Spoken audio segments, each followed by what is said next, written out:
You know, they say when you need a tool, make it. Can you believe it? Got a good ways into the cup, got to the bottom, and I was like, hey, I need some tools. I mean, well, thanks to the Canadian wildfires that have been just depositing smoke down here, it's near 100 degrees out here, and here I am. Before this piece of metal burns up, this is going to be the new Tuka can.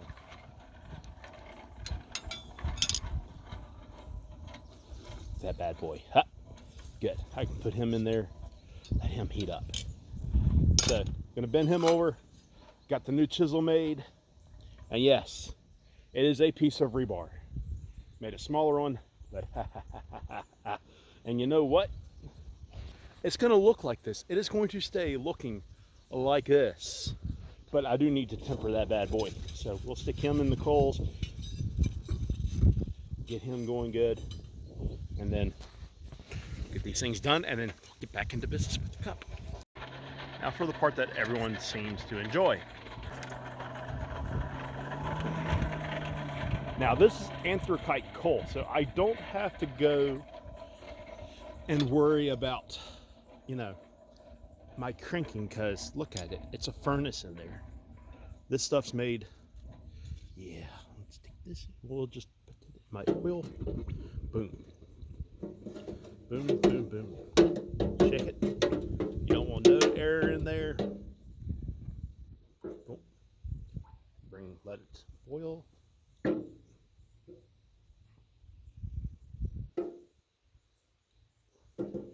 Don't breathe in the fumes. This is why I prefer pig lard. But I don't have a 5-gallon bucket of pig lard anymore.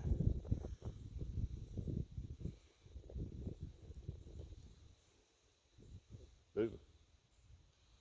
There's the new Tuka can. You know what?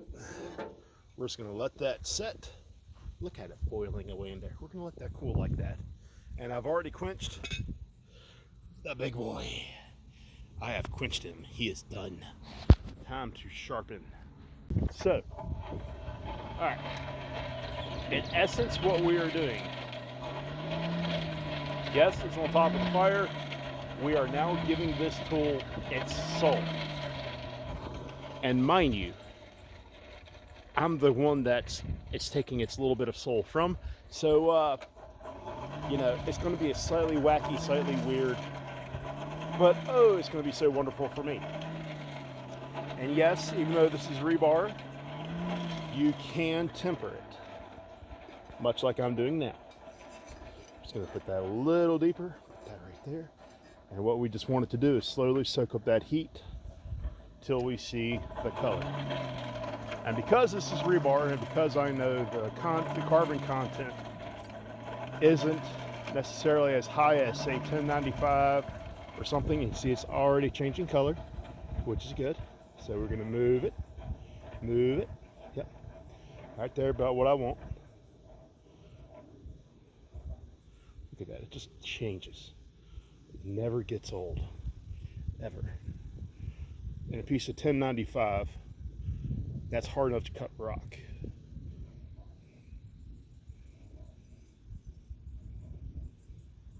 Boom, boom, boom, boom, boom, boom, boom, boom. Really get a little hotter. A little bit more.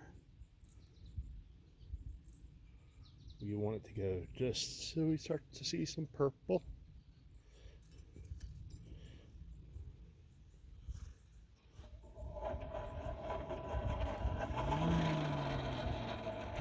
There we go.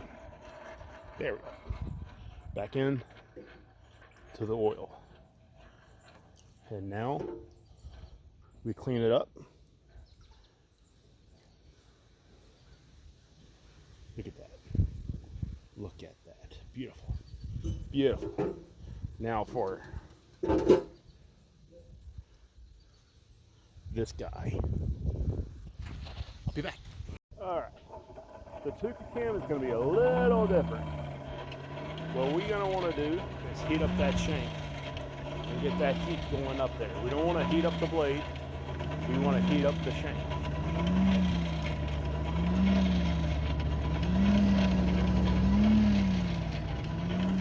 And the reason is because of how thin that piece of metal is and how unevenly thin it is. Its thickness is thin, but it tapers off towards the edge. So we want to get that heat in there so it will slowly travel, and that heavy piece of metal inside of it, the thickest parts of it, will soak up the heat first. We want to do it nice and slow.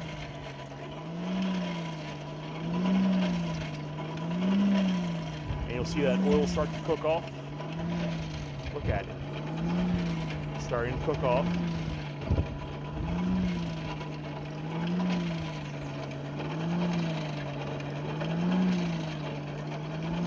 When I start to see the top of that thing go straw,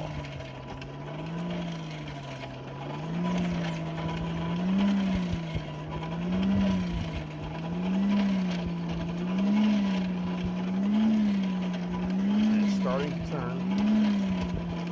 Crank up the heat a little bit more.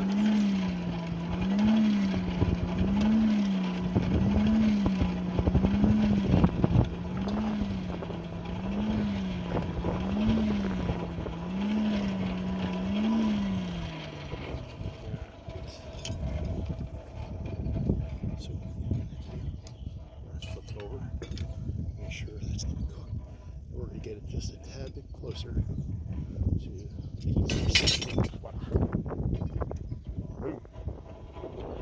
and now we want to be really careful because, as you can see, it's starting to change color.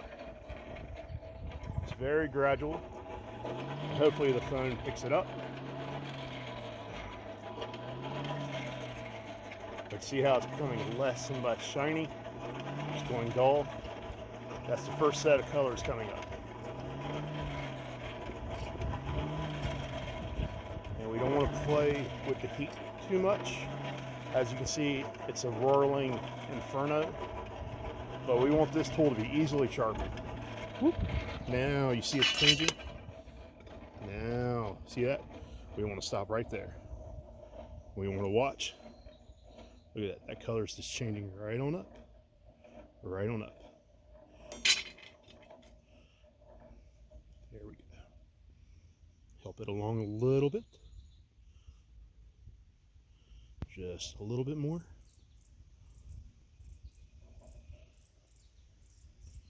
You don't want to go too far. This here is high carbon steel. This is off of the railroad. So we're just going to let that sit there for a minute. However you get that color even, that's what you want. You can put it in here like that, but you have to keep a sharp eye on it. If you don't keep a sharp eye on it, you'll have to go through this whole process over again. And you don't want it to really touch the coals. If you do, touch it on the thickest part of it. And you see that temper color down below, how it's gone blue. So I don't want it to go any more beyond that. At this point you could wrap it in a rag or whatever. Heat it up with the torch. All you're trying to do is get that color. And this here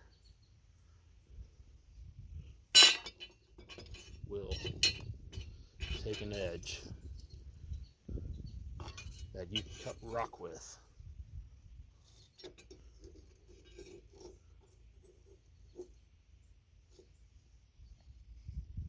There we go. That gave it just about the right amount of heat.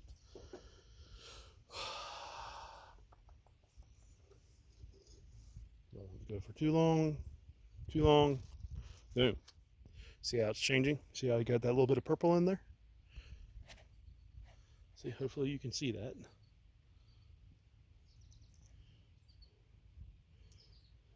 And you see how that's changed? We want that to be mostly purple.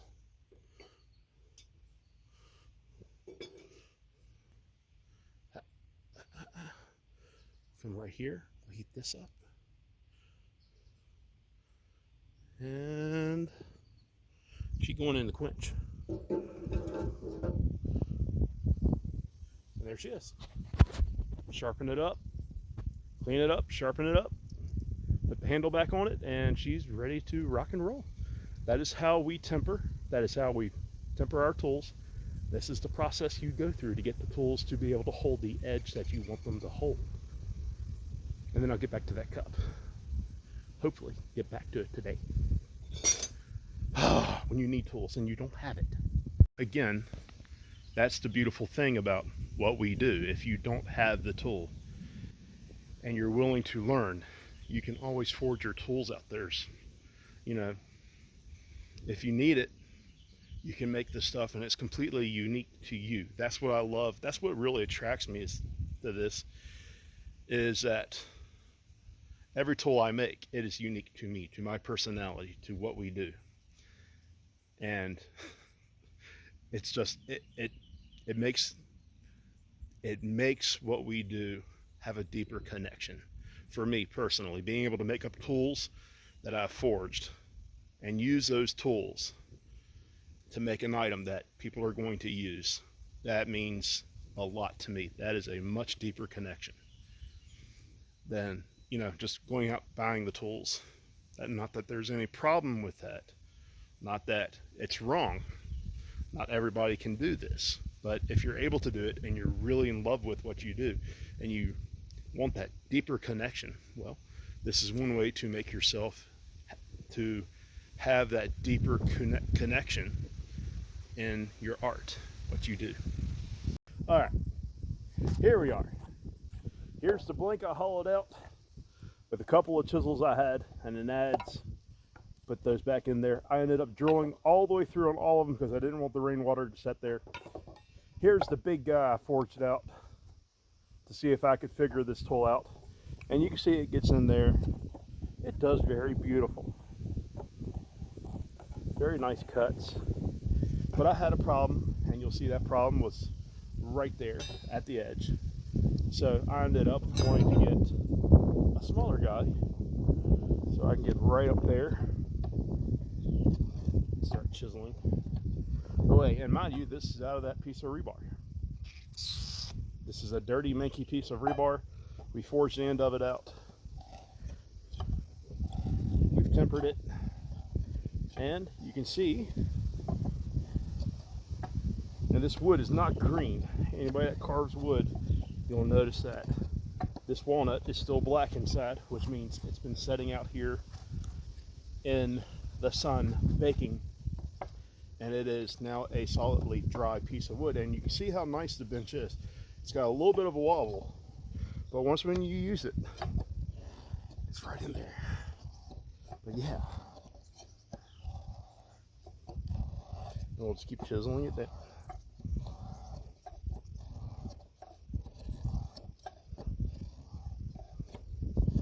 So he's good. I love it. It's the part that excites me about green craft, green woodworking. Clean that out. And again, mind you, you take a cut here, you want to take a cut here, here, you're going to take a cut right here, and you're going to sever all that off, both sides, and boom, you got a nice clean flat bottom. So let's see about this tool. This is the Tuka cam, and for the life of me, I tried to hollow that part out to make it sharp, easier for sharpening, and all I did was give it a place to flex out, and it brought the curvature in really nice. So this, you'll notice, hopefully, is great for, don't knock you in the dirt or tap you, lock you up. This is great for getting that wall.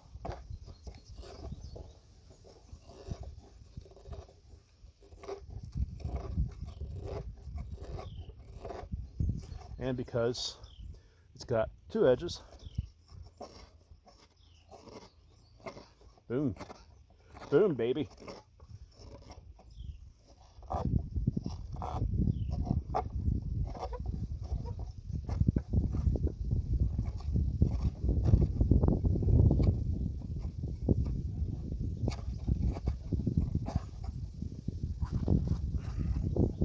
And now, I think we have all the tools needed to make a kuksa with what we have. So hopefully that worked.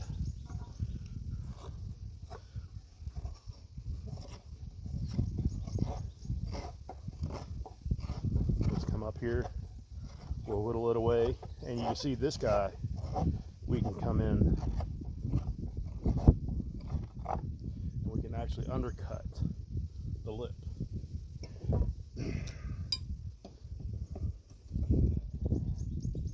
And then we can use this guy to get in there. Yeah.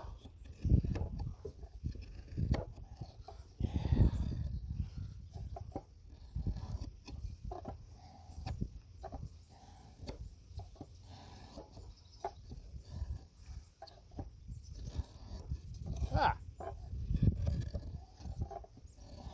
Now, remind you, because this is a bowl, the grain is changing 4 different times. It's changing here, it's changing here, and it's changing here and here.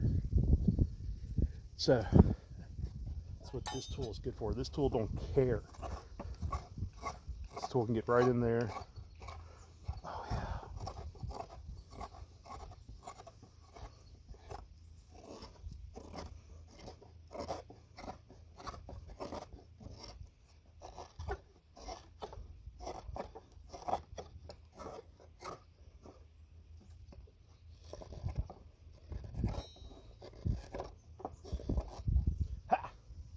I'll take it.